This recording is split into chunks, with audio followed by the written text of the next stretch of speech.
All right, we're going to talk about two quick little side notes here before continuing on with some more complicated circuits, and that is the idea of shorts and breaks. These are two concepts that we're not going to spend a ton of time dwelling on, but you should be familiar with these two terms. So a break in a circuit is a section where there's a gap in the circuit that prevents current from flowing through it. All right, we see in our circuit here there is a break. All right, and so basically what that means is that current is unable to go from this point to this point. All right, it prevents current from being able to complete that loop. And so what ends up happening here is if this circuit were connected, no current can really get through R1 because we have a dead end. So that would mean that R1's basically not in the circuit. There's no current flowing through it. All the current in this circuit would go around through R2 like that. All right, so it's basically a dead end that prevents current from flowing. All right, a short, on the other hand, is kind of like the opposite. Short, you can almost think of like short as in shortcut. So it's a section where a wire bypasses a resistor. So we see a short in this circuit right here, okay, going around R3. So what's going to end up happening is current that goes through this circuit is going to leave our battery, go through R4, continue up here, and then it gets to this junction. Now normally when there's a junction and there's two different resistors, some current will go one way, some will go the other. However, because this is just a wire, and this is theoretically, wires in reality do have some resistance, but we treat wires as having basically no resistance. Because that wire has no resistance, all of the current will go around that wire and complete it, and no current will go through R3. So it's basically like we've removed R3 from our circuit. So breaks and shorts are basically two ways that we can, sometimes intentionally, but oftentimes breaks and shorts are problems with circuits where a resistor is unintentionally removed because we either create a dead end in the case of a break, or we create a shortcut to go around a resistor in the case of a short. All right, let's work through a conceptual question here.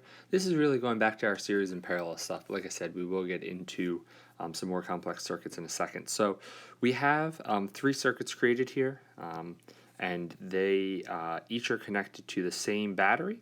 And each of these resistors in the circuit, A, B, C, D, and E, all have the same resistance. And we want to rank the voltage across each resistor from least to greatest. So I'm just going to say that the battery has a voltage of V. We don't really know what it is. But in the case of A will get the full voltage V because it's the only resistor on that loop, the only loop through the circuit. In the case of B and C, each one of them actually will get the full voltage because they are on separate loops. Okay, so they'll get the full voltage of the battery. D and E, however, if this battery is a voltage of V once again, will each get half of it because they are on the same loop. So D and E together must add up to be the voltage of the battery. And so that means our ranking is going to be D and E are equal, but they are less than A, B, and C, which are all equal. So there's our final ranking.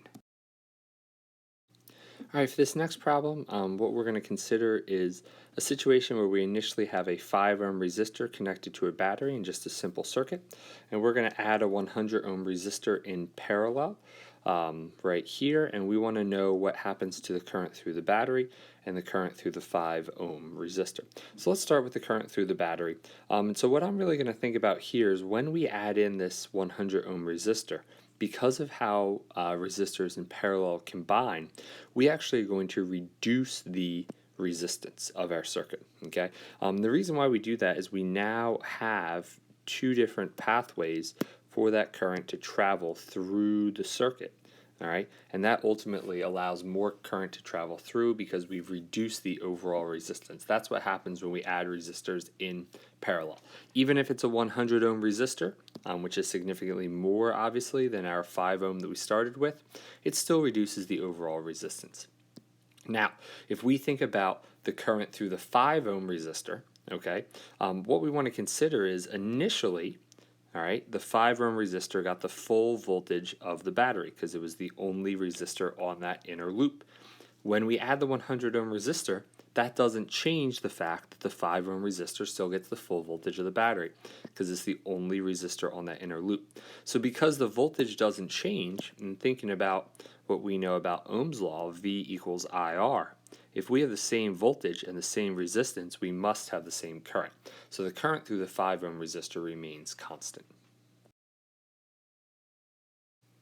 All right, so we're going to move on here and start talking about some more complicated circuits. And what I mean by that are ones that are not purely series or purely parallel. So we see this circuit here. We have 1, 2, 3, 4 resistors. This is not a basic series circuit because we have a split here where there's 2 parallel branches. It's also not a basic parallel circuit because we send all the current through this first resistor, then it splits, and the one side that it splits into actually has 2 resistors itself.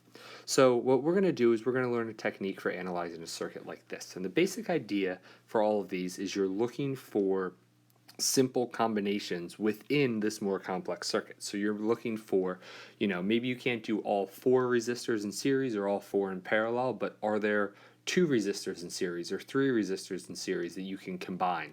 And then we're going to redraw the circuit with that equivalent resistance, we say, and continue analyzing it and breaking it down from there. This may seem a little complicated right now, but I think once we start doing some problems, you'll start to get the basic idea. But the theory here, we start with these 2 resistors. That is a basic series circuit. Whatever current goes through this resistor continues and goes through that one. It's one right after another.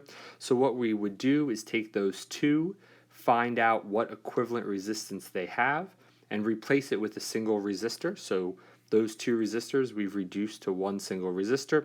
We then take our next simple combination, which in this case would be these 2 resistors in parallel. We reduce them to this single resistor here. And then finally, we take these last 2, which are just connected in series, and we're left with a single resistor. So today we're just going to go over not the full analysis, but just talk about how you find the resistance of a circuit where there's a bunch of different resistors connected not purely in series or not purely in parallel. All right, so here's our first example circuit. We see here we have a circuit with 9 different resistors.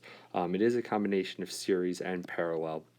And this is a fairly complicated one, but we're just going to take it one step at a time, looking for simple combinations of series or simple combinations of parallel resistors and break them down and find the total resistance or the equivalent resistance of that combination. All right, so we're going to start, just as a quick refresher, if resistors are connected in series, the way we find the total resistance is we just add up each individual resistor. If they're connected in parallel, we have that 1 over equation, so 1 over the total resistance, or 1 over the equivalent resistance, sometimes we'll say, is 1 over R1 plus 1 over R2, and so on. So we're going to be using those 2 equations a lot to break down simple combinations within this circuit. So the first combination I see are R1 and R2.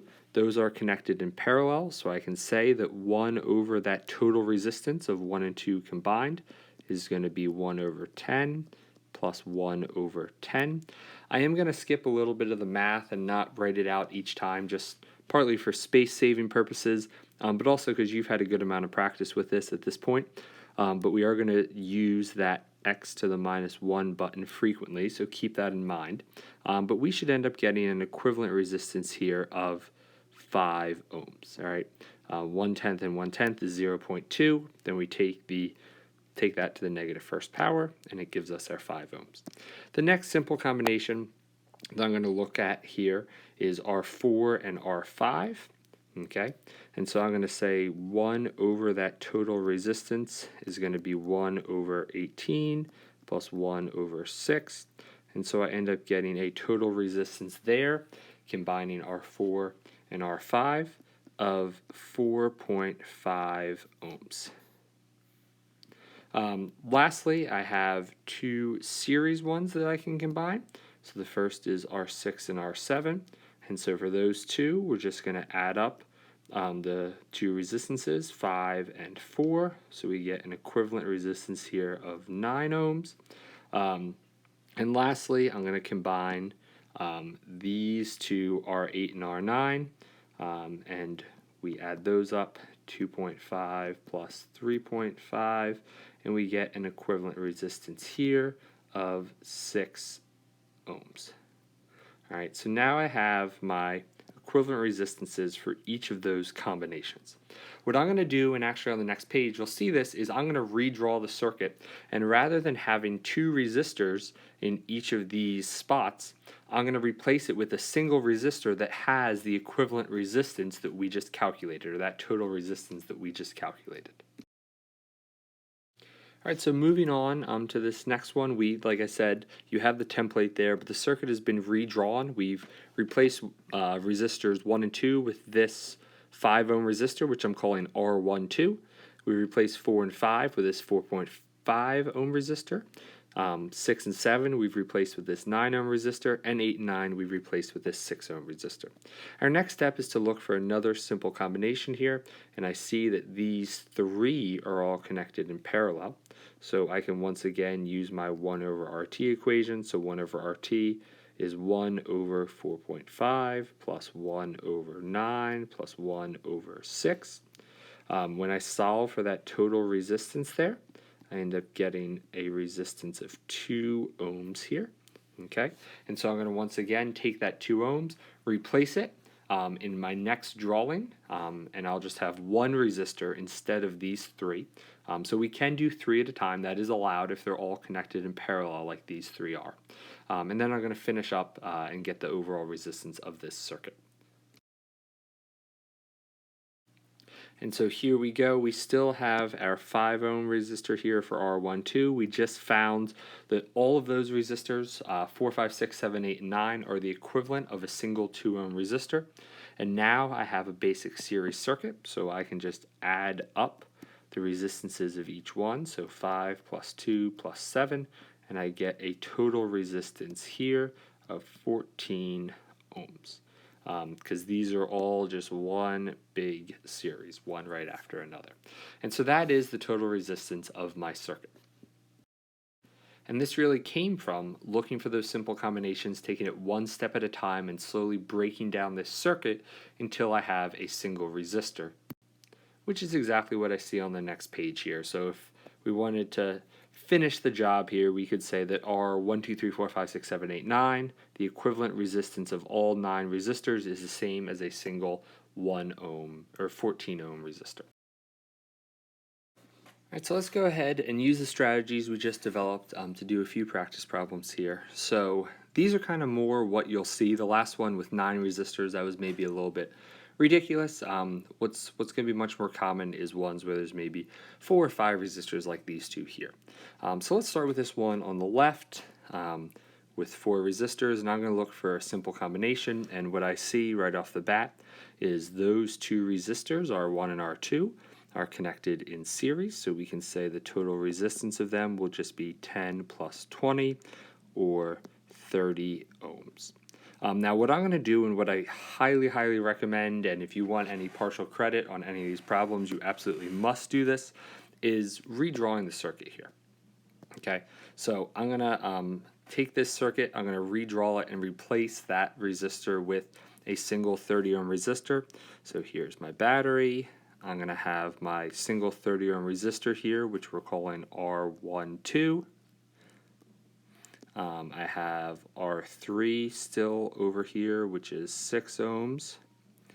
And then I have R4 down here, which is 3 ohms. All right.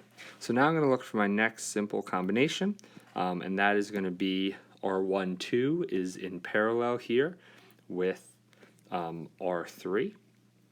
And so I can say 1 over my total resistance is going to be 1 over 30 plus 1 over 6. So my total resistance here is going to be 5 ohms. And so that's that. And then once again, I'm going to redraw this circuit.